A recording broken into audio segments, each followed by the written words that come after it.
If you have a Dyson V6 cordless vacuum cleaner where the brush bar doesn't spin anymore, then congratulations, you have found the right video. As you can see on this Dyson, the brush bar tries to spin, but it instantly cuts out.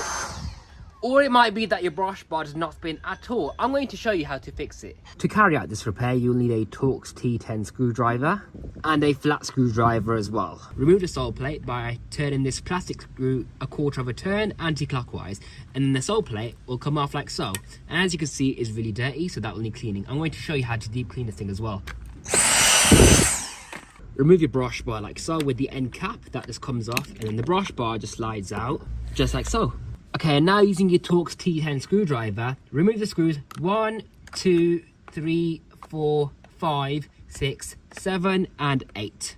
So with all the screws now removed, you can then remove the plate right here, just prise out like so, and there you can see all the dust and dirt that's built up behind it. Flip your floor tool over, and then pop off the upper cover, like so, gently with a flat screwdriver.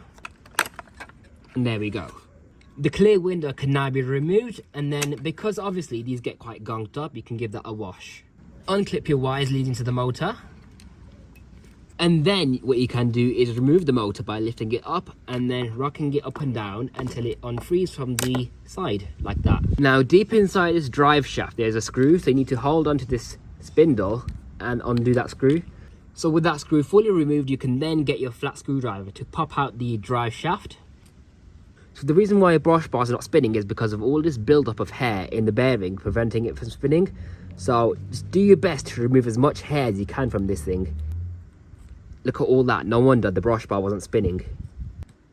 And there we are, it's all clean. It would also be a good idea to lubricate this bearing right here with some WD-40 to make it spin freely again. And then we just reassemble it. So screwing the spindle back on. You might think that it turns fine by hand, but because this is only a weak motor at 20 watts, it's not going to have that much power to be able to spin this thing. So the more lubricated the bearing is inside here, the better. Slide your motor unit back in its holder. Make sure there's no gaps, and then you can just push it down home. Reconnect your wires to the motor like so. Now I'm going to give this clear window a quick clean.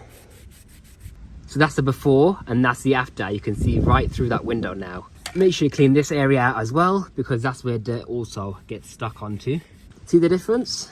At this stage, what you want to do to double check that it works is just put your brush bar in along with the end cap, just lock it in, connect it to your Dyson. Will it work? And there you go, it spins perfectly fine. So the way this works is a motor obviously spins right, and it spins a brush with a drive belt, as you can see. And that's how the brush bar starts spinning. Quite clever, isn't it? Okay, so just make sure that you got the wires on the right way around, because otherwise your brush bar is going to be spinning backwards when it should be spinning forwards instead. Now what you're going to do is refit the clear window, make sure there's no gaps and it's properly securely fitted. Put your hood back on until it clicks into place, just give it a good smack. There should be no gaps around the edges at all.